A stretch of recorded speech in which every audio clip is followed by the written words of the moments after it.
Olá, bom dia.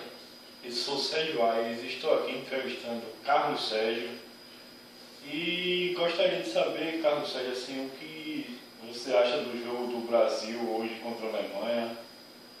Você acha que o Brasil vai se dar bem, mesmo sem Neymar? E, assim, qual o placar que você arrisca para esse jogo? Pode falar. Bom, Sérgio, eu acho que assim, o Brasil está sem Neymar, mas pode ser até uma boa estratégia para o Brasil, pois a Alemanha não conhece o nosso jogo sem o Neymar. E eu acho que o Brasil vai se dar bem e pode ganhar, eu acho que 2-1, o placar sugerido por mim.